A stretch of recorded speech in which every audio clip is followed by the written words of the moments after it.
Welcome to Beyond the Platform. I'm your host, Tony Montgomery, and with me today we have Laurin Conlin, IFBB Pro in the bikini division, and also the owner of LoCoFit, which is a kind of, I guess, I don't want to say prep because it's more than just a prep company getting people. It's more of like a lifestyle is kind of cringy too. So I'll let you describe it. Sick intro. That's what I'm known for, is my intros for sure. Hey, don't worry. If anybody listens to our podcast, I have the worst intros, but my outros are horrific. So I totally get it. But yes, hi, thank you so much for having me on. So Team LoCoFit is a online coaching business. So we have some competitive athletes between physique athletes, powerlifters, martial art, etc. And then we also have Gen Pop clients as well who are just looking for lifestyle coaching, transformation, working on their, habits with food. And really that's a huge thing that we focus on really with all of our clients, but particularly, with somebody who is not competing, but has yo-yo dieted for 20 years, right? Like these are the people that we're really, really trying to help. And that's what I get my nerd on about. But we have integrated that also with our competition clients. It's just a slightly different way that we do it. So maybe that was a better intro. Much better introduction. I always keep expectations low from the beginning. So if it gets better, it's a positive. And if it gets worse, you should have known better by the intro.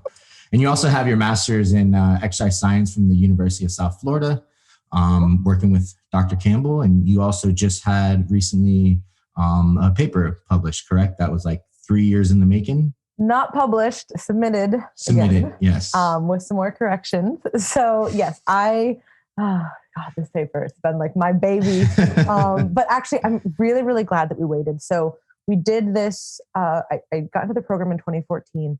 We came up with the idea. We, did the research in 2015 and then kind of wrote everything up in 2016. But I actually have a much better understanding of what I was trying to say. And just a much better understanding in general to not change what we found in the paper, but more so for the introduction and the discussion. Yeah. And I think it was really valuable that we waited. And I'm actually really glad that we did, because I wouldn't have been able to articulate those types of things then, because I honestly didn't know. So for anybody, just a really quick synopsis.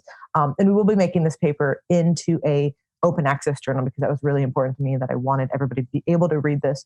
So I'm making sure that will happen. But essentially, we looked at two different types of dieting. So flexible dieting, which would be a, tracking macros. Some people are familiar with that. And then a meal plan. So we looked at these two types of dieting. We wanted to see how that affected weight loss and weight regain. So remember, I said we came up with this idea in 2014. So 2013, 2014 was kind of like the heyday for IFYM. Like that's when it became like, if you're doing a meal plan, you're an idiot. Like only bros do that. Like IFYM is science, right? Like, but there really was no science behind it. So we were really interested in this. And then I stumbled upon all of this research that was looking at different types of restraint within like the model of eating. So when you look at, people think, oh, dietary restraint, they think of one thing, but actually it's really two constructs. So there's flexible restraint and there's rigid restraint. So I was finding all these things. Okay, well, the rigid restraint is what we would think about, very black or white, dichotomous thinking, et cetera, et cetera. And then flexible restraint was a little bit more moderate, more mindful, more planning based, which sounds a lot like IFYM, right? So I kind of used this as an idea, as like a springboard to like, well, if there's better models of restraint for dieting, this might affect how somebody loses weight or regains weight or both. But again, back then, all of this was super positive with IFYM. But now, 4 years later, I've seen a lot of backlash with it, with my clients and just in the industry in general. Right. And what's really interesting about restraint is that it's not the type of diet that you're using. It really is the type of restraint that you're using in your mindset around food.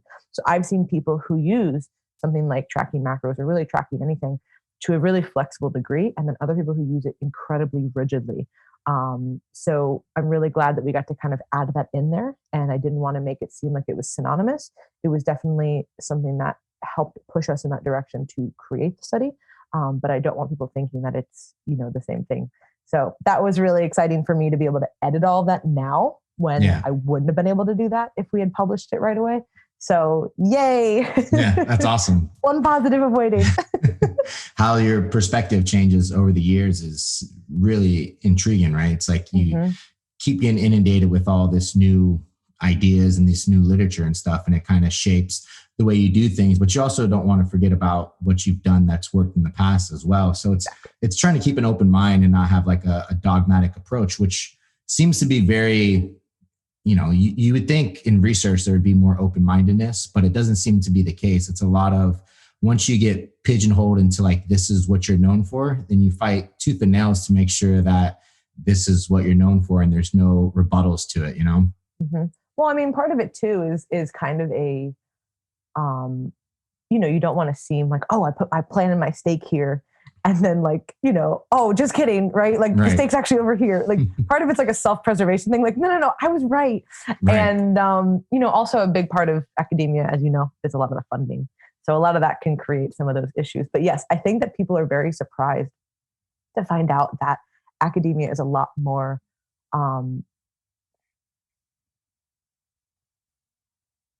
narrow-minded than some people might think, right?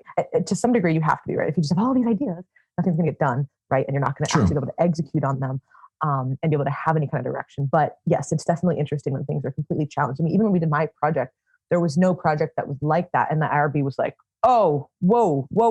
And I'm like, this is actually not that serious. Somebody in our school had just done their study was far more questionable as far as the actual safety and efficacy of it. Like not that it was, I'm understanding it was a lot more dangerous. Ours is not, but they had already had studies that were like that. Anything new is dangerous for sure, right? Oh, we just wrote it off. And then mine was like this new thing that really wasn't that. It was literally the first paper that Campbell ever had like deferred from the IRB. He's like, this really? Yeah. Sorry, that's me. Yeah. Going in with a splash and there you go. But I think the idea of like having that open mind and being a open-minded leader is something that I wanted to talk to you about because you do have your own business and it does require a leadership perspective that a lot of coaches, I would say, don't really have because a lot of coaches do their thing independently. So when you start to grow a business, you have to take away that independent thinking and keep an open mind to everyone's train of thought. So as far as like leadership goes and your principles and how you built your business based off of those principles, could you define what you consider a good leader is and how you define that role for yourself? Yeah, I think you made a really great point that a lot of people, when they first start out, and this was certainly me, and I'm sure you can relate to, when you first start out, you don't really have to be, you don't have to think, oh my gosh, I have to be the next big leader, right? Because it is just kind of you and what you're doing, and some people want to join, and it's like, okay, cool, like I can coach people. And then, but once I started making that shift to realize like, okay, I first have to lead myself. If I'm a good leader to myself, I can better serve people. I now need to be a leader to my clients. That's incredibly important. And then now the next move, which I've had for 2+ years, is leading coaches as well and being a mentor to them. So leadership really is the foundation of everything. You can get away with it for a while to not consider yourself a leader. But if you actually want your business to grow and to flourish, you need to think of yourself as a leader. So I would say if some of the most important things are, thinking of the team as a whole. And that's really, really hard when you've always done things on your own. Yeah. Because it's very easy to be like, oh, well, I'm not going to do that because it's going to affect me negatively. But how is it going to affect the team in a year, in 2 years, in 10 years, right? And the one thing that people can struggle with, which is something that's always as hard, is things are very dynamic in a business, especially when it's not you. When it's you, you can control it. You control how much you work. You control what you do. You control what you say. Like you kind of know what you put in is what you get out generally. When you have other people, it's always kind of dynamic, right? So some people might say, well, I want to figure out what's best for me. It's like, no, even though things are dynamic and things might change, you still need to figure out what is best for the team as a whole, because that is how you're going to move forward. And if you really want to make an impact, if you're just trying to make some quick money, that's very different. If you're actually trying to stick around and have a business that has an impact on people, well, how are we going to create a larger business that's sustainable over time? You need to be a leader in order for that to happen. So communication is key. And it's, if anybody's ever read any of Jocko Willink stuff, it's the best, in my opinion, for leadership, or some of the best, in my opinion. It's very direct, very clear. And they say it in just a tone that I appreciate, which I think is kind of lost in that space. It's very like fluffy rainbows and leadership. They make it very like here's what it is. Right. Tried and true stuff. It works. Here's the delivery, and I really appreciate that. And the one thing they always talk about, of course, is communication, and it is, and they always say, everything's a dichotomy, because it really, really is, right? Like you can communicate too much and then you can communicate too little. Like every single thing in leadership really is this dichotomy, and figuring out how to balance that was so important, because everybody has unique personality traits, right? And for better or for worse, that's our personality. And you can, of course, change it and mold it, but you have to be aware of, kind of yourself and how you are going to be as a leader, right? I'm very conscientious, very, to the point of neurotically conscientious, because I'm also neurotic. Okay, great combo. So if I don't bridle that, right, that's not good for me. And it's certainly not good for the team. So perfect example, when you're leading other people, if you say, hey, I need this done, what does that mean? Is it done tomorrow? Is it done at the end of the week? Is it done in 2 weeks? Because really, you care. They don't really care, right? Like ultimately. It's not that they don't care, but you know what I'm saying? So that was something that I kind of struggled with in the beginning. It was like, hey, I need this done, or like, hey, let's do this, or like, why don't we try this? And then like people would just kind of like let it go to the back burner because it wasn't their idea, right? Understandably. If somebody came to me with an idea and didn't tell me when to tell them, I'd be like, okay, I'll get to you when I get to you. Right. So something that was really important for me was learning, okay, like communication and setting up boundaries. Hey, I think this would be a really great article. Let's have this to me by Friday at 5. Or, hey, we should do this in the next 2 weeks. Let's circle back and talk about this. Or, we need to make these graphics. Shit, they need to be done today. Or whatever it is. Right. Right. We need to get on a call. Not whenever, but here sometimes. And that's something that I think a lot of people can struggle with, especially when they're first starting out, is if they're not direct and they don't like confrontation, that can feel very, very uncomfortable. So understanding your communication styles and understanding your personality and like kind of what can be good and what can't be good, you have to really kind of rein that in. And, another thing, it's really easy to be overbearing or be too detached, right? Because you're like, oh, okay, whatever. It's doing fine. Right. Or you can be like, okay, like, how's it going? Like you're like right there on people. And then they're like, holy shit. Right. So you have to, and this is what's also interesting. Every person that you work with is different. Yeah. So all of my coaches have a different personality and they have a different style. And part of being a leader is me figuring that out and not just saying, hey, I'm going to just apply the way that I speak to them all the same. Obviously there's certain things that are the same. Hey, let's do this by this time. And here's everything that's kind of set up. But I can't just speak to everybody the exact same way because they wouldn't understand it quite like a client would understand it. You can't just say the same thing to everybody. You need to change how you're delivering the message. So, there's a bunch of things with leadership, but the communication is certainly the most important. And just understanding yourself and how you deliver things, and kind of where your strengths and weaknesses are is incredibly important. Definitely. Yeah. One of the things I find to be a consistent theme when people are starting to become leaders is this idea of trying to make everything exactly the way that you would do it if you were doing it on your own, to the point where you're micromanaging and you're not allowing creativity and freedom of expression, right? And then you build this internal like angst amongst each other that they're afraid to say their opinion because it may not necessarily reflect the way that you do it. So how did you, if you actually went through that, how did you deal with it, or how would you deal with it if that was something that you saw, to the point where the idea is communication. So you have to create an environment that allows people to feel open and free to communicate, but you also need to get work done, right? So it has to find that that sweet spot in the middle. Mm-hmm. So that is something that I sort of dealt with. So I have the tendency to be very like, I'm a no person. Like that's just kind of my default. Like I'm just a no person, which can be really useful in some contexts, but that it can also shoot things down in other contexts, right? And the no comes from a place of like, I'm familiar with it. Like, I like how this is. Like, I don't want to go out and change, right? Zoom and Skype, like all this stuff, right? Yeah. So it's one of those things that, and I asked, the coaches last year, give me some feedback, et cetera, et cetera.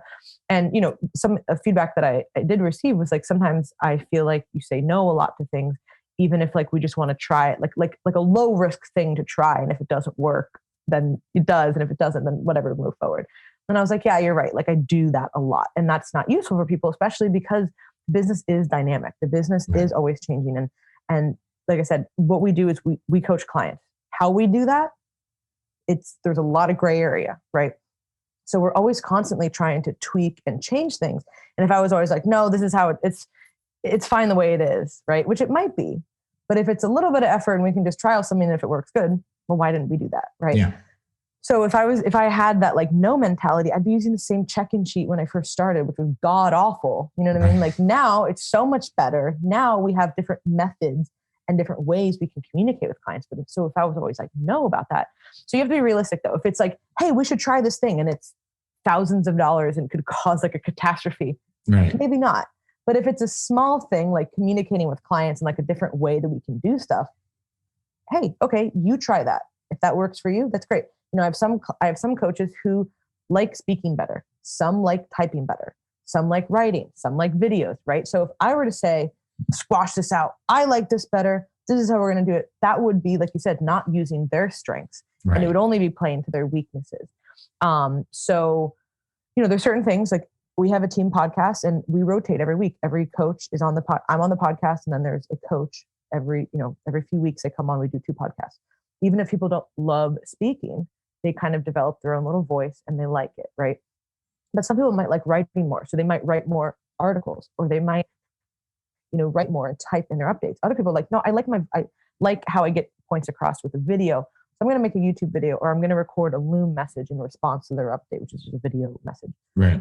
So it just kind of depends. And if I were to squash that, then I wouldn't see those strengths, right? So I think it is important to be open-minded with things that have a low risk. You know, like I said, if it's just trying to completely change something, you know, might want to like scale that down a little bit. But if you are a leader and somebody is challenging you, ultimately it comes down to ego, right? Like, well, I was doing this before and I thought it was better. Right. And then I did that with something silly with like an update one time, like an update sheet change. And I was like, it's really fine. Like, we don't really need to do this. And then the way that it was presented, because I didn't think the way that it was presented was going to be logical. Then I was like, okay, hold on. Why am I upset about this? Not upset, but like this is, you know, whatever. And then anyways, it was this whole thing ended up getting created. And we kind of ended up, when I saw the final product, I was like, all right, this is not going to work, but we could do this and then change that. And then it ended up being this really, really great change that we made. But if I just said no, put my foot down, it wouldn't have worked. And that's so silly. But ultimately it was like, well, we don't need to change that. It's good how it is. No. It could have been better. It might not have been practical the way that it was first presented, because it wasn't, but we could come up with a better solution by making changes and working together. So that's, again, where that open communication comes from, and the willingness to be like, yeah, sure. Like, let's try this. Let's change it. And that wasn't a huge thing, right? Like that was a small thing. And if it didn't work, it was maybe an hour or 2 invested into like changing that. And if it didn't work, cool. Yeah. So it's just one of those, sense, part of it can be ego. Part of it can just be like, if you're more stubborn, like, hey, this is how we always do things. And part of it's just like a self-preservation. Yeah. You know, if you're in charge of something and you're the one who's running everything, and, you know, you see a lot of the stuff that goes wrong where other people might not. Yeah, for sure. But you do need those idea people. Otherwise, everything will just kind of stay stagnant. Yeah, definitely. It reminds me a lot of something that Jordan Peterson says a lot about the idea, if you're in a relationship and you're constantly trying to win, then the person you're with is always a loser. And it's like the same thing as a leader, right? You can take those principles that make a great leader, put it into a relationship. If you're constantly telling your team no, then they're going to feel inadequate. They're going to feel like they're not being heard. So why stick around? Why put forth any effort, right? Just do it bare minimum. And by allowing them to have that autonomy to present and lead themselves, right? Like, oh, if you have an idea, present it to me, right? Like, let me see how much effort you're putting into this. And then if it's a decent idea, then you can continue to collaborate on it and make it work. And I think you're building leaders within your organization by doing that, by giving them that freedom to do things, right? Because, I mean, they say that a lot of times when you have someone who is kind of inadequate, so to speak, in their ability to perform their tasks. If you give them more of a leadership role, then they rise to that next level and they're able to perform a lot better because they feel like they're a part of it. They feel like they're being heard, and all those things are extremely important when you're working with people, because no matter what their personality is, everyone wants to feel like their opinion matters, and you have to be able to cultivate that as much as you can. Yeah. And the open communicate, it all goes back to that. It all goes back to, you know, what is your role? how do we challenge this? How do we make it better? How can I make things better? What do we need to do? And, sometimes it's just a matter of like, hey, just got to put our head down and keep doing what we're doing. Other times it's like, hey, like, why don't we change this? And that's also the hard thing with business. You can overthink things when things are kind of down, or up, you're like, well, why did it go? Oh, we did this one thing this month. That must be why it's up. And then if it's down, you're like, why is it down? Is it because we didn't do this? Right. Right. And sometimes it's just going to be an up and down. And that's the fluctuation of any kind of coaching business. And, particularly a service business, goods obviously fluctuate for their own reason, but any type that services, it's really hard to nail down a pattern, at least for me. And I've been doing this for 7 years. I find that there's no pattern with service businesses. No pattern whatsoever. Yeah. When it's good and it's busy, you roll with it. And then when it's not, you just you also roll with that. You know what I mean? So and it's also having the awareness of understanding that there isn't a pattern and you should constantly be working. A lot of people, when they're successful, they rest on their laurels and they're not trying to be as creative as they once were. But once you have that self-awareness that there are ebbs and flows to this industry, you're constantly on your game because you never know when that ebb is going to go down and the flow is going to rise and all that stuff. Yeah. So with the idea of leadership and stuff, there's always this phrase where you have to be a follower in order to be a good leader. And that's something that gets thrown around a lot without any context. Is that something that you adhere to, I guess? And if you do, contextually, what does that mean to you? In order to be a good leader, you must be a follower as well.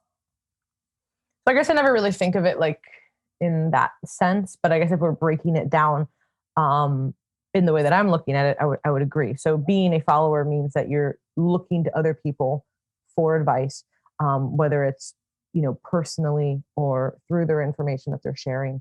So I think that that's incredibly important. If somebody thinks that they know everything, clearly, like they haven't hit a rough patch in any part of their life, Right. And I think that it's always important to have people who you look to as mentors, literally in the figurative sense, or just like I said, outside, with the way that the world is working now, like you can learn so many things from other people. You mentioned Peterson earlier, like imagine if we didn't have all of his information, right? Like he's put out so much. Now he has a book, he only has 2 books and he has a 3rd one coming out. So like, that's typically how you learn from a lot of people, but I can go and I can listen to his lectures and I saw him in person, right? Like you can go and you can learn from these people, right? They have a podcast, they have videos, they have all this stuff. So even if it's not a literal mentor that you have, you can still learn from people. And I think that it's important because not only do you learn from what that person says, but then they reference someone enough that you're like, oh, well, let me go check out that person. Right. And then you go and you learn stuff from them. And that's honestly how, when people say, oh, well, you're always reading stuff. Like, it's like, sometimes it's like what they talked about in there. Right. Like then I go and I search that.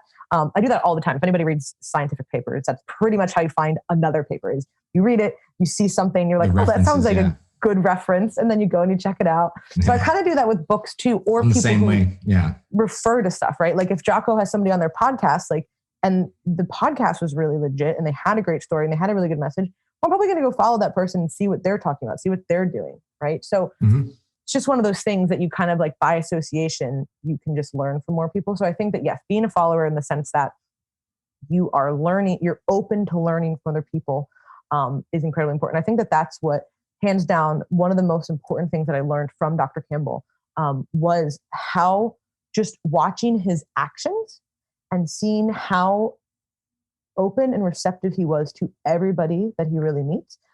He gives off that aura of like, I'm going to learn something from you in a conversation. He asks people questions. He's a very curious person, but just in general, a lot of people don't do that who are in maybe his position, right? Kind of like we went back to like the academia thing, right? There's a lot of professors who aren't sitting down with new graduate students who are asking them questions and all this stuff. Like they're just kind of like, oh, here's what I know. And okay, bye. Like, right. Like he just has that about him. And it was such a powerful thing to observe that for not only the 2 years that I was there, but also just even now, we're still very close, just seeing how he interacts with people. And I'm like, wow, like that's how I want people to feel about me, or just like, that's a really good representation of how to be somebody who is always learning. So whether that's a leader or a learner or a follower, whatever you want to call it, being open and learning from people, good and bad. Right. you can always learn bad stuff from people too. And that's a really important lesson. I think it's so important to learn that too. Yeah. And people sometimes only think like, oh, well, this was a waste of time, or this was no, you got to very clearly see how you did or didn't want to do something. Yeah. Sometimes I go to events and I learn like, oh, this was a really great presentation, but holy shit, I never want to run something like this. Like, I never want any of this to look like that, feel like this, sign up like that, none of this. Right. And, you know, sometimes you have to learn trial by fire. I've done that too, where I'm like, wow, this is really disorganized. This was on me. Like, I should not have done it this way. You know what I mean? Right. Yeah. Yeah. And sometimes you go places and you're like just blown away by how great it was. Right. Like, okay, shit. Like I can take away these things from these people, how they ran stuff, what they do. So I think that it's even in books. I made a little IGTV because I read this really great book, and then there was a few things in there that I didn't agree with, which is very normal. I think that people are kind of losing that ability to disagree with something and not write it off. For sure. Yeah. I can typically, I mean, honestly, very few things that I ever read or listen to or whatever. And I'm like, oh my God, 100%. Like, usually there's something, right, that's a little like, okay, I don't know if I necessarily agree with this, or maybe this will challenge my belief and I'll go look into it more. This chick said this some stuff that was just flat out wrong physiologically. Anyway, it doesn't really matter. The rest of the book was great.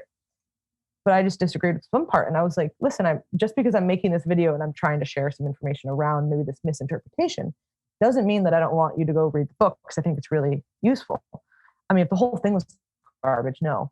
But like, I think that being able to dissect things and take out kind of what you want is also important too. And not expecting to agree with everybody. Yeah. Even if you like following their stuff, right? Like, you're not going to agree with anybody all the time. For sure.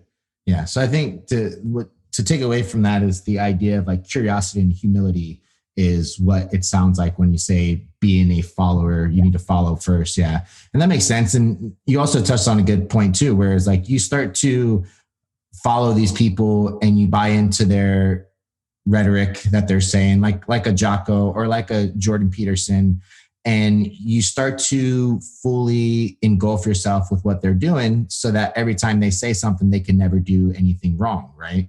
So you just continue to follow what they say blindly, right? And I think being able to create circumstances where you're challenging your beliefs and norms all the time is extremely important and valuable. And a lot of people don't do that, right? From all the way from the religious sector to the political sector to their beliefs in fitness and nutrition, right? They're not willing to look outside the box and challenge their beliefs. And one of the things that I find interesting about someone like a Joe Rogan, he always has people on that confirm his biases, but he also has people on that don't as well. And he's always open to having a conversation with them. And I think that's extremely important, because anyone you encounter, regardless of where they are or what their beliefs are, you can learn something from them. And like you said, it can be a positive thing. Like, this was great, I didn't know this was there, and you have stuff to back it up, and that's cool. I can read into that. Or it's like, man, this person presented themselves really terribly. I hope I never do that, right? Yes. And, you know, everybody has different things that they like or appreciate, right? So I was just listening to an interview with Dr. Andrew Huberman. I don't know if you follow his stuff, but he's amazing. I love him. Yeah. I think he's a neuroscientist, and I think he does a really, really good job at explaining like neuroscience and behaviors and psychology in a way that like is applicable to people, because a lot of times that stuff is super over people's heads. So anyways, if you guys haven't checked him out, recommend it. But he was doing this interview and he was trying, you know, and he does what most scientists do, right? So the mark of somebody who actually is a scientist who knows what they're talking about is when they're asked a question, they're presented with something, they give you like all of these scenarios and they really want to be thorough. It's not that they're trying to not be concise. And I listen to people who are not in the science fields and they're like, oh my God, could they just give a fucking answer? And you're like, but they can't, because it's not just an answer, right? Like, it's not, if he was giving an answer, that would be actually concerning, right? Now, if she said, hey, what are some neurotransmitters? You're not going to be like, well, there's these. No, like, that's pretty straightforward. Right. But if you're asking about the application of something, you know, or whatever, like, you know, just an open-ended podcast question about neuroscience, no, like, you're going to get a lot of variation. And I think it's really important for people to understand that like, you know, I think, like you said, Joe Rogan does an amazing job of kind of navigating questions, even if he's always very open, like, I don't really know anything about this. And, you know, that's something that I think is cool about shows like his, that he just brings on people who maybe have different views or talks about stuff that he's not 100%, aware of. And that's something that you always have to take with a grain of salt too. Like if I'm listening to an economic podcast, I know some basics, right? Like let's be honest. If he brings on, a fitness person, I'm going to know a lot more about this, and I can give a much more intelligent, breakdown of this. It's just, I always like to refer to, it's so funny because, I'll try to say this in the least offensive way possible, but on Netflix, right, there's documentaries. Yeah. And documentaries, as everybody knows, are made for entertainment purposes, also educational, but they're entertaining and educational. Yeah. So the fact that people will go to Netflix and watch a very biased, entertaining nutrition documentary and think that is gold and that has to be the truth. Yeah. Is just wild to me, because I would never watch a documentary on something that I didn't know about and go, oh, this must be it. This is it. I haven't learned any of this stuff before. This is all news to me, but I'm going to soak it in 100%. No, I'm going to take that and go, okay, these are some interesting points. Maybe this is true. Maybe it's false. Maybe that's just like my negative brain. I don't really know. But I don't look at something and go, oh, okay, 100%. I agree with these people, and I just wish more people had that kind of discernment with stuff. And I think that it's so important, and people are definitely losing that. Because you can just be presented with information on social media, Netflix, videos, whatever it might be. And then people are like, oh, that's the truth. There's always some kind of nuance. Yeah. Always nuance. Yeah. It reminds me of Daniel Kahneman's saying, where it's like, what you see is all there is. The concept of, what we see on the surface is all that we can intuitively imagine that is possible. And it's like, you don't dig deeper. Once you have that surface level knowledge, it's like, I'm done. I don't need to do anymore. And it's like, well, that's just the start of it, right? You have the system 1 and system 2, and the system 2 is where your conscious thought process is, but it's also very lazy. So you have to challenge it to actually work. And if we don't have to challenge things, we tend to kind of stray away from that. So, but one of the things that I always find interesting with leaderships is like being able to decipher who's going to be a good fit for your team as well. That seems to be one of the hardest things that I've ever had to deal with, is this whole interview resume process. And how do you find someone that is a hard worker, right? Because everyone's going to present their best foot in the interview process. So have you created systems? Have you done anything inside your own schema to figure out like who's going to be a good fit? And in the beginning, did you have a lot of turnover, or have you always been pretty solid on finding the right people for you? And how do you do that? So I would say, first preface it with that my business is much smaller than anything that you've had to deal with. I only have a few people that I employ. So it's a little bit different. It's not, thankfully, just is what it is, the way that my business is. Like there's not a ton of like you running a gym is going to have a ton of employees, right? Or a lot more maybe than mine. So for me, one of the most important things that I looked for this was kind of something that just happened, and it's not that it's necessary, but it kind of just happened, was that I actually coached all of my coaches. Okay. So I had already, they had been through the actual coaching process. So they kind of knew how we did things, how I wanted things done, how I responded, all of that.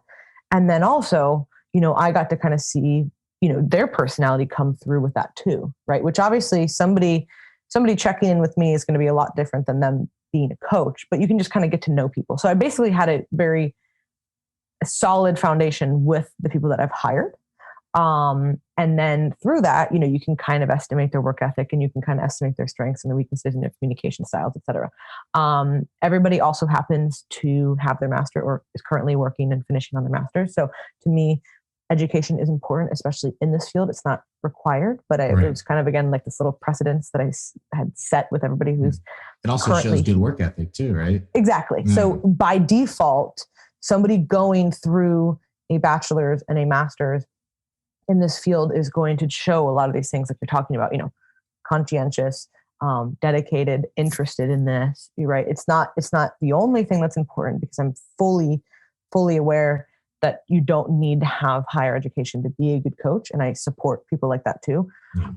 But it kind of, like I said, takes out all those other criteria, right? Like, oh, how hard are you? Okay, well, you got through this. Like, you got to be pretty dedicated to stuff, Yeah, right? for sure. So that was useful. And then, as I've brought people on, like I said, really being able to identify their personality traits, being able to identify their communication patterns, and especially in the beginning, really trying to support them and see, okay, where are they struggling? What's easy for them? What's natural? And, where do they need work? So, like I said, through the process of, okay, they are educated in this field, they're interested in this field, they've done some type of competitive endeavor in this field, they've already been a client, they've seen how we do things, like, all right, this is a really good match. And then from there, however I need to support them and however we need to kind of work on things is what we do. And that's what I've done up until this point, because like I said, it's only kind of coaching roles. So it's not necessarily, like a wide variety of jobs. It's just, it's very kind of, now there are a lot of jobs within coaching, but you know what I mean? Like it's only one person that I'm really hiring. My boyfriend does our training programming. And so he's somebody who doesn't have a formal education, but he has 10 years of in the trenches experience and his own research and his own going to seminars, meeting people, training, learning. We have entire shelves of just training stuff, so I don't think that everybody needs to go to school in order to learn this. But unless you want to, buy the Russian training manuals, like you're not, so we got all those, but, so some people are just highly motivated on their own. So he's somebody who has done a really great job with that. And then pretty much it's like, all right, here's your capacity. Here's what you need to do. Here's when you do it by, and you figure out the rest. And then I have brought on a therapist who does his own practice, and basically as a reference for people like, hey, if you need a therapist, I've cut out the middleman of trying to find one. Right. Here's one.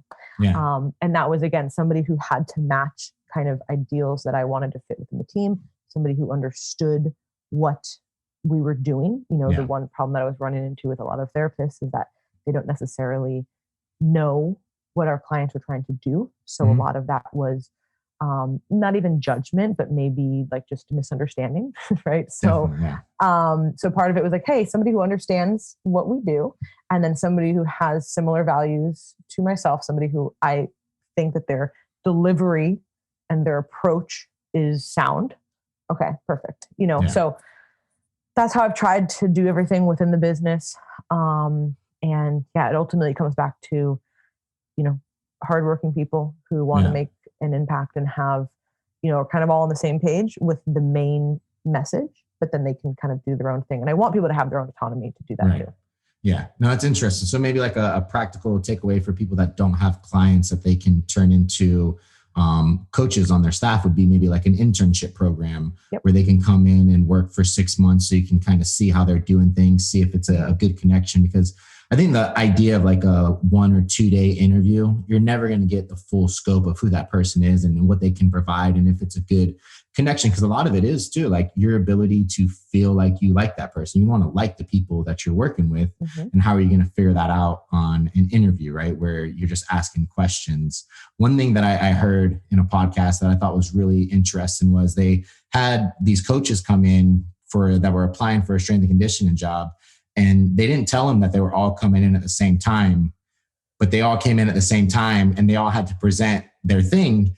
And part of their interview process was to critique the other person's presentation. And then did that person take those critiques with a grain of salt? Did they change anything? I thought that was a really interesting way to do it, That is pretty cool. And then you get to see too how people interact with others, because that's a whole thing when you're on a team, and like I said, mine is very, we try to be a team atmosphere, but of course, we're kind of just doing our own thing, we're not under the same roof every day. It's pretty much what I'm saying. But if you are working somewhere where you're with people every single day, you're going to an office together, you're going to a facility together, you're traveling together, like you're going to be able to like have personal skills, where you can handle that, handle critique, handle different personalities. And that's a whole different thing, but it's actually interesting of where online coaching has been trending, at least from what I've seen, is, people want a more personal kind of approach. They want a more team approach. And even if you are an online coach, right, you're like, hey, like I do online stuff. But just having, like, I set up our first team meetup this year, which had to get moved because, this year is crazy. Yeah, but what a mess. we moved it we had it all set up for March. We moved it, it ended up being in October, and it was amazing, and everybody, of course, not the whole team could come, Right. it was, like a tenth of everybody, but it was still a small part. They got to come, they got to meet, they got to, hang out and, be a part of something. So I'm really excited to do that, moving forward. But it's like all these little things, like you have to be able to figure out, okay, even if you're not somebody who, in our situation, you're an online coach, you don't have to be around people every day. You're still dealing with people all day on your computer, on your phone, on your voice message, on your Right. video thing, right? So you need to be able to have these communication skills. So you, not only as the leader, do I have to have good communication skills for my coaches, they need to work on their communication skills in order to be the best coach. Because realistically, that's the biggest thing that changes over time as a coach. You learn new things, you make new changes, of course. Yeah. But how you say things is generally the most important, because you could have the best protocol and plan. It Right. doesn't really matter. No. You can't say it. Or you have to say the same thing for 4 weeks. And you could have just cut that time down, Mm-hmm. And that just takes time. It's funny, if anybody ever watches Gary Vee videos or used to or whatever, he does this thing where, and I haven't watched a video of this in a while, but he used to do this thing where people would be talking and then he would like stop them. And people were always like, oh, it's so rude. And he's like, I already know what you're going to say, because he's been doing this for how long, right? So he literally is like, he's all about efficiency, which whether that's right or wrong, whether that's rude or not is your interpretation. But Right. he's like, I already know what's going to say. So like, I'm just going to stop him and I'm just going to answer the question. So part of it, like, not to say to do that, but I'm saying that sometimes you just, over time, what would have taken 2 minutes to say or 4 weeks to say is now compressed and a lot more concise and a lot more direct, and actually gets the result, because that's ultimately what matters as coaches. Yeah. Can you get somebody a result? Can you make them change? For sure. Yeah. Continuous refinement process, for sure. One of the things that I would maybe have thought that you guys would have struggled with is when you're taking on people who you've coached, there's going to be this idea of, well, you're the mentor, you know everything, so why would my opinion ever matter? The idea where you've coached them for so long, you're the smart one, you know what you're doing, this is your business, right? That concept gets, idolized a lot, right? When you're dealing with people, like, I'll interview like someone like Dr. Scott Stevenson, where he's one of the smartest guys when it comes to this industry. And you're like, right. And then it's like, well, nothing I say can bring value, right? And a lot of people think that way. And it's like, well, you can't think that way, because then there's going to always be this inferiority complex that you're not able to fully do those things. Did you ever have to deal with that? And if you did, how did you overcome that with any of your people? I would say that I haven't really had to deal with that necessarily, because while they were clients and while I did to say mentor them, and I still mentor them now, they're all their own unique individual. They're all their own educated person. They all have their own unique experiences. And we always are, I'm always open and talking about those things, right? Yeah. And I'm always trying to build them up in that way. So it's not like I know this, you don't know that. It's more like, hey, I want to help you. If a client's struggling with this situation, I've dealt with this 100 times. Come to me and we can work through something. That's another one of those dichotomies, right? Because if somebody, I used to do this, because somebody would say, oh, hey, I have this coming up, or a peak week, or this, and I used to be like, all right, let's do it. Or like they'd send it to me and I would just correct it. Yeah. And sometimes I'll, of course, hey, I think we should do this instead. But it's different when I say, hey, we'll talk about it. Why don't you come up with it and then send it to me and I'll look it over. Yeah. Instead of like, oh, I'll do it. Or like, we can do it.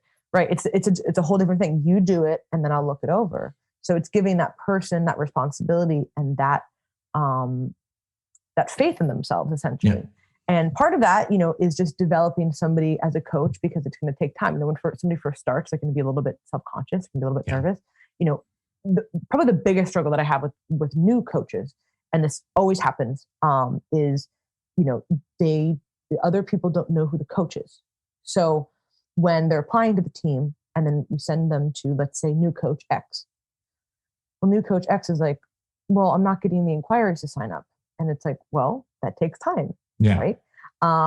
Sometimes it's this person really wasn't just ready for a coach. They just applied. They weren't ready.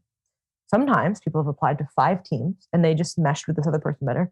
And then sometimes they just might not know you. And they're like, well, who's this? I'm not going to reply. And that is just part of it. Part of it is getting punched in the face and being told no many, many times. And part of it is just, okay, I needed to develop my consult skills better. I need to email a little bit better. I need to put out more information. I need to do more podcasts so that they know who I am.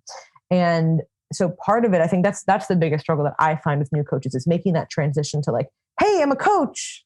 Right. Because I can say all I want, that they're great, they're amazing. But if other people don't know that or they don't showcase that they believe that, then it can be a little bit challenging. So that's really one of the bigger struggles. But I guess it kind of plays off of the same thing. So I would say that if you don't want people to feel like, oh, well, you're the person who knows everything, you have to empower them.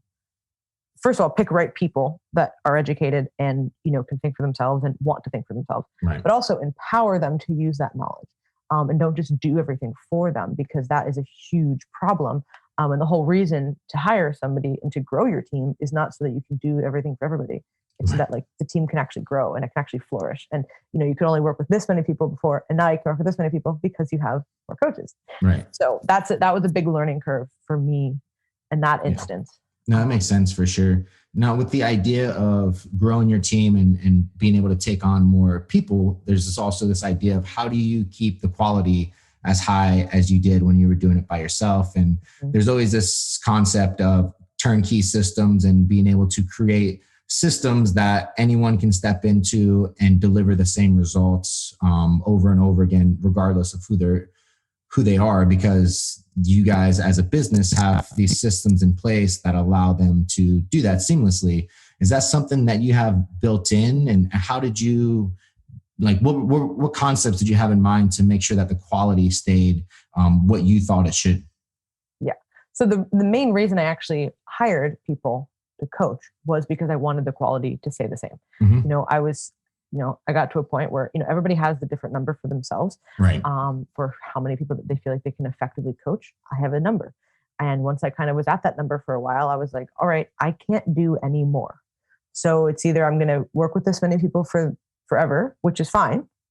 Or I bring on people so that we can expand the team. And that's actually how I kept the quality where I wanted it. Right. As far as like me in particular, okay, I could work with double the amount of people, meaning like I'm just spread super, super thin, not giving everybody what they need.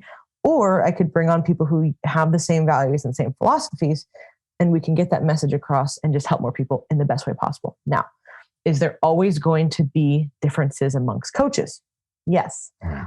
There's always going to be that fear, that control person fear of like, well, they're not me, or not even that they're not me, that maybe they're not doing a good job, right? And because I'm not standing over somebody's shoulder every day looking at their updates, I'm not going to know, right? So how do you figure out if the quality is there? Open communication. Are you having a huge client turnover rate? Was that just, oh, hey, everybody has money issues right now. Okay. Like I get it. Right. Or is it because people are, consistently unhappy with someone's coaching, right? That's a different discussion. How does is this person progressing? Are they trying to learn more things? Are they trying to take on new things? Are they just kind of stagnant? Are they not delivering on what they used to deliver on? Right. Like, so these are all the kind of conversations that you have to have with people. And that's where the open communication is really, really key. So no, you're never going to be able to have quality control for personalized custom coaching. If I, again, had a product type business, or I had a more very straightforward, less customized business, that might be possible. But with the way that we currently do things, which is our only avenue of coaching, we have a few other things that are kind of not coaching related, but like a subscription training program. Right. You know what you're getting. It's a program every month.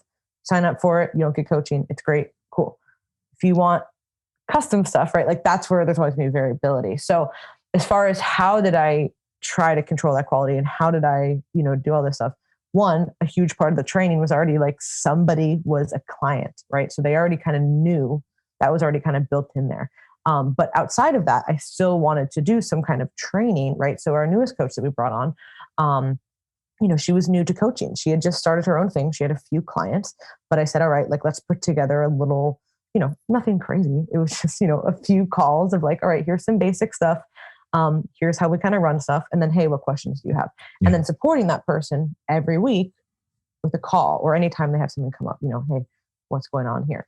And being mindful to not be like, hey, I'm the default button for the answer, and empowering them to make a decision, but also sharing information so that it can help them with not just that client, but the other ones too. So it's really hard to have that kind of quality control, especially in a customized personal type business. But I would say that having that open communication, seeing the trends that the other coaches having, with their clients, and then just kind of addressing things really from there is the best way that I've found to do it up until this point. Yeah. Do you have any type of follow-up surveys or anything like that with clients that may be dropping off so that you can get a different viewpoint of what your coaches are doing properly?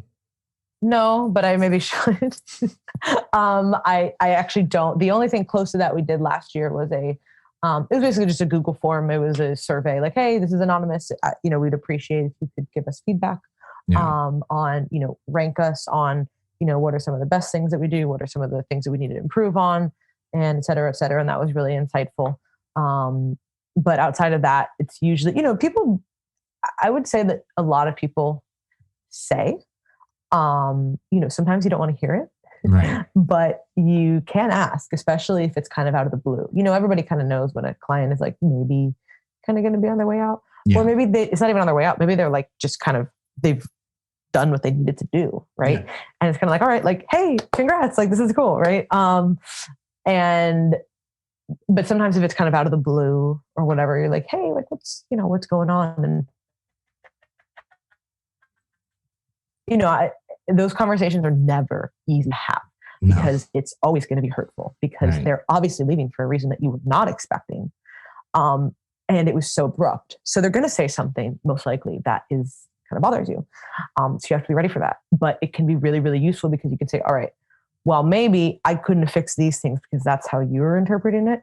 I could certainly work on these other things and use that moving forward. And some of the worst things that have happened to me like that, those kind of like unexpected blows, usually just asking and finding out like, all right, this is where that person was at. And maybe I couldn't change this, but I'll try not to get to this place with somebody else. Yeah, no, definitely. That makes a lot of sense. And then as far as like business development goes within your coaching paradigm, do you do continuing education with your coaches? Like how do you continue to do your part to push the business forward with your coaches? Or is it all just kind of autonomy, right? Like, oh, hey, I read this study. Maybe you guys should read it and check it out type of deal. Yeah. Again, it's like, okay, what's overbearing, what's not, right? So like last year there was a conference that I was going to be at and I was like, hey, I think this would be really good if we were all there. So they went, right? Obviously this year's a little different. But I try to share resources like, hey, like this, this is going on or this happened or, and even just kind of within the content that we put out, we're all kind of educating each other in our own way, right? Like, hey, this topic or this came up or, we try to do not only the harder to get everybody together, but it's, important. So I would say that, yes, it's definitely like an autonomous type thing. We're very open and sharing things, but it's not like a mandated, like we got to do this or we have to be here. Maybe at some point I will do that as far as like, just let's make sure that we're all on top of stuff. But I haven't run into those issues quite yet. And I feel like, there's already a lot that, not that a lot that I ask, I try to make it easy, but it's like, all right, podcast, write an article, do all the coaching stuff, make some posts, so I don't want it to be too overbearing again. Right. Yeah. You don't want to create issues that don't exist either. Right. Yep. And like I said, everybody's very intelligent. They all like learning stuff, so that is really useful. So if you pick the right people, I feel like that can also just be kind of as a default, like definitely like that's already kind of taking care of itself, which is nice, but yeah. So when it comes to obviously having that autonomy, has there ever been a point in time where one of your coaches posted something and you just didn't agree with it to the point where you guys had to have like a sit down conversation? And how does that go? How do you have these hard conversations with coaches that maybe have done something wrong in your eyes, but you don't want to, put them in a situation where they feel like they're just a complete idiot, right? Yeah. And I'll say we haven't had too many issues like that. Yeah. One thing I always tell everybody is, we are never all going to agree on everything. I have certain viewpoints. You have certain viewpoints. Right. When you choose to share things on social media, you open yourself up for discussion.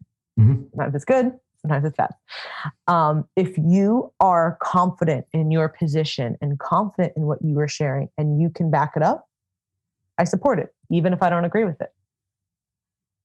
That being said, you have to be able to back this up and don't just share something or don't just post something because somebody else said it or you thought it looked cool or you were trying to be rah-rah about what. No, you need to be able to back that up. And if you can, and then even if I don't agree with it, that's fine.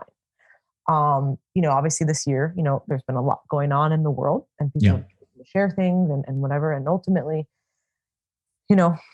everybody is a representation of themselves. Obviously they are a representation of the team as well. But like I said, everybody has different viewpoints. And if I'm going to squash that, then that's going to go against what I represent. Right. Yeah. As long as somebody can back it up or actually believes that and doesn't just haphazardly share something, then I do support them doing it. But as far as just hard conversations in general, I've always found that the hardest conversations, if you come at them with a tactful approach and a level-headed approach, you can usually come to kind of some resolve. Again, sometimes you can't. Sometimes people have already made up their mind. Sometimes people have already kind of gone down different paths. Sometimes people have internalized things and they've internalized things for months and didn't tell you. And right, that's a whole thing. But if you come at it and you just, you're very honest and you're forward with it, it will generally end well. Yeah. Maybe not right away, but the end result will be, again, kind of truthful. And that's really what I always strive for. I don't want everybody to have the same uniform thoughts. I would hate that. I want people to have their own, their true diversity is diversity of thought. Right. So if you have diversity of thought, that's going to be really useful for a business because then that's going to bring up stuff that, again, I would never agree with. Or maybe I still am like, I don't really think that applies to most people, but hey, cool, talk about it. And, that works within this context. And I think that it's been kind of cool to see the coaches kind of do that amongst themselves, while still sharing the same core beliefs and core values. There's always different little kind of nuances through their own experiences and through their own research.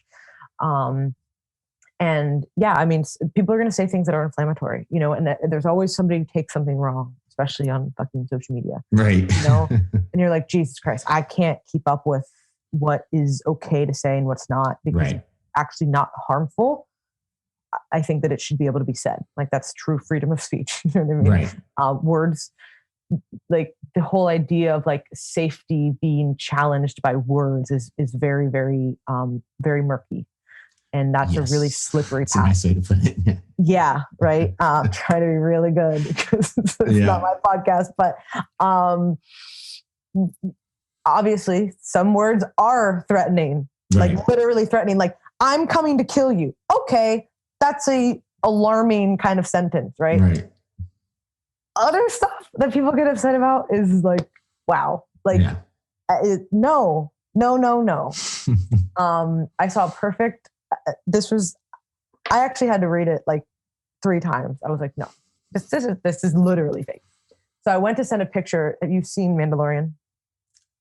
No, I've heard of it though.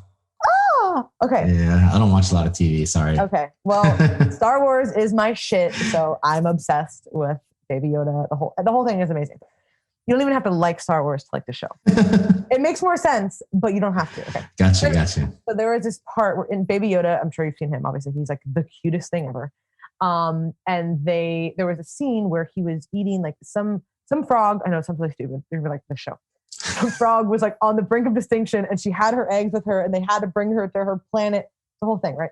But you see him throughout the episode like eating the eggs, which you're like, you little shithead! Like, come on, like stop it. You know what I mean? But that's part of his character. He's really cute, but he's a little shithead. But like, that's it. Okay, that was it. I was looking for a picture of this because I was trying to send it to a client, like a picture of him staring at the eggs. And when I clicked on the picture, it linked to an article where they were like, Twitter trying to cancel Baby Yoda. And I'm like, no. I'm like, no. I'm like, this is not real. And they were like, people on Twitter were so offended that he would eat eggs that were going to be extinct. And like there was multiple, it wasn't just one crazy rogue person. It was right. multiple things. Like and they just put this in here as a misogynistic joke. And I'm like, are we on the same planet right now? Like, are you like, it's a good question. You guys realize that this is a fictional show where Baby Yoda was eating an egg of a fictional character that was not up for this to like, it was just, yeah. I don't know why I got on the tangent, but it's a wild year for sure. What? Okay, now that you have some time off, you need to watch Mandalorian. I'm not kidding. It is so good. Right. Anybody listening, go bother Tony.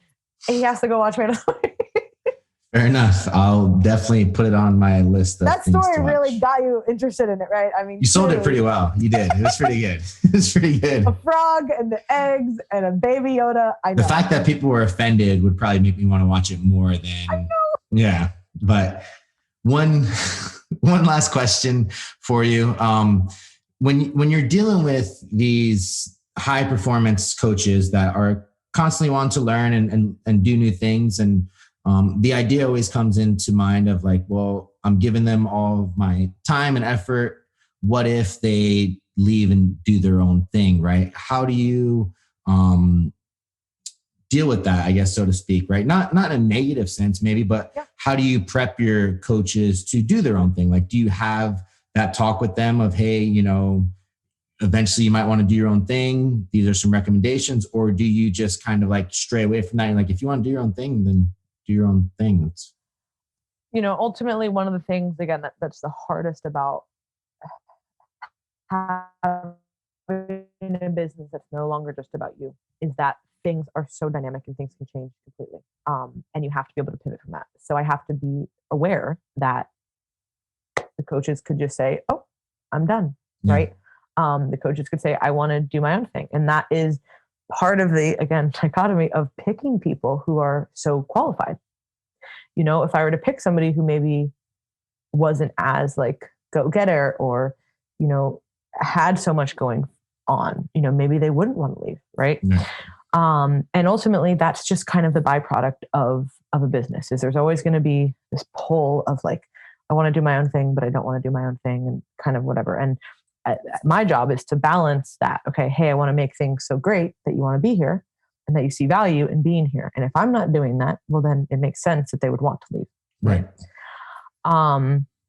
And ultimately, sometimes those things happen and they kind of surprise us. And then other times, you can see it coming and you can kind of address things before it happens. So I think that, again, a big part of this is one, understanding and expecting that things are dynamic and can change for the good and for the bad. And being prepared for that, and knowing, being confident in your own abilities too, to be like, all right, well, if this does happen, worst case scenario, I can bounce back and I can do X, Y, Z. And then, ultimately the whole point is if you do want to have people who are working for you, you want to create an environment that they want to work in.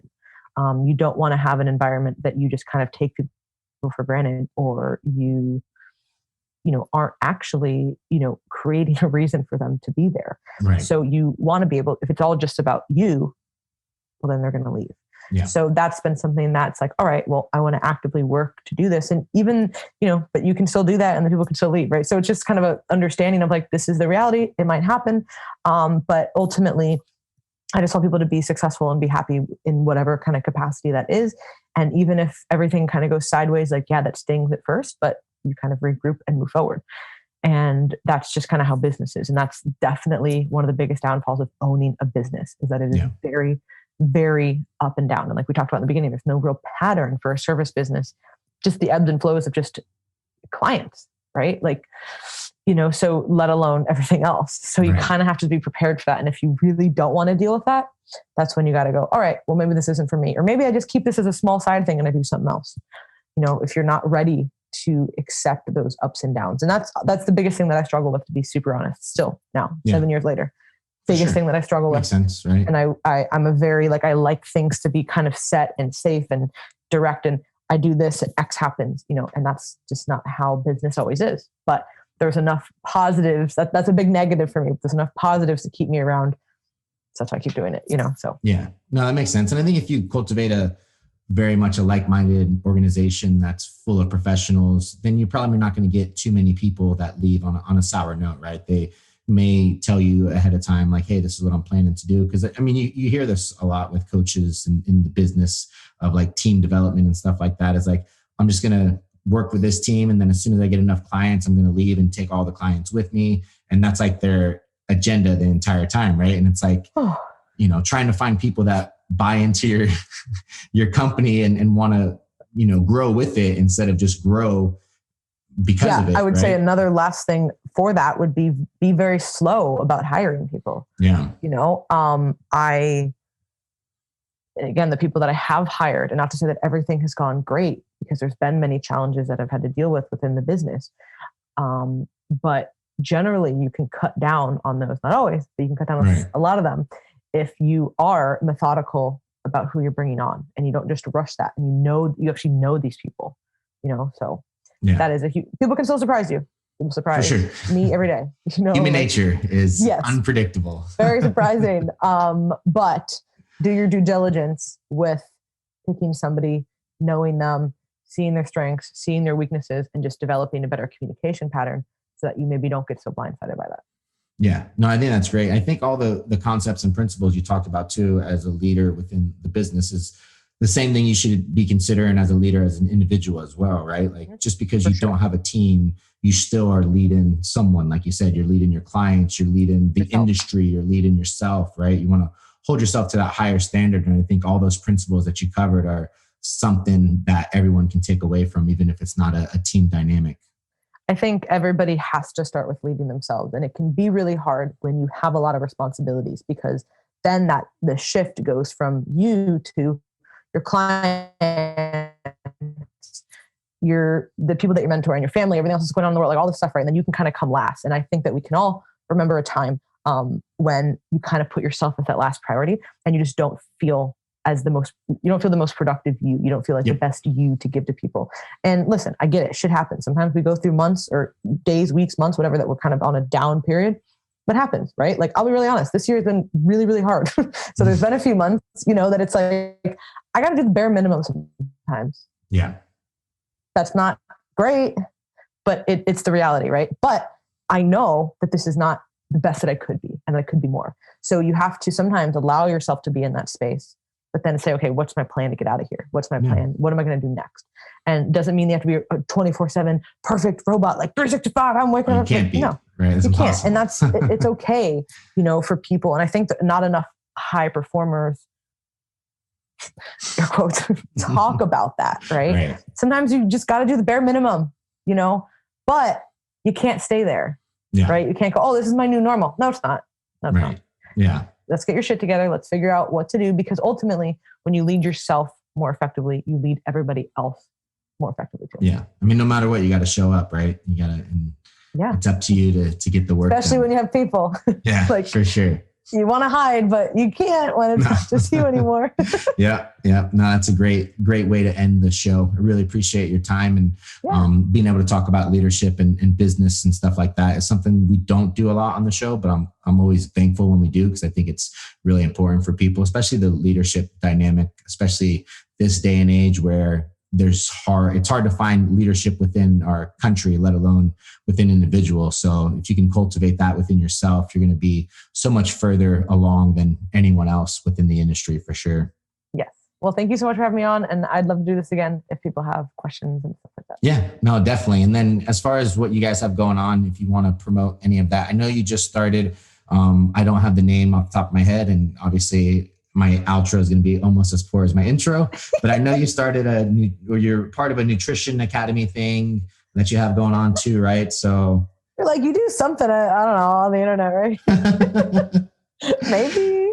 You think I would have notes and stuff so that I'm more professional, but I don't. I just wing it all the time. And it's just the best I can do. I know. I get it, because I feel like the winging it sounds better in a lot of instances, not for the intros and outros, but for everything else it does. So yes, I will bring that up. So first of all, any information that you want about myself or the team, you can go to teamlocofit.com. We have a brand new site. So I'm really excited for everybody to go check it out. Please go look at it.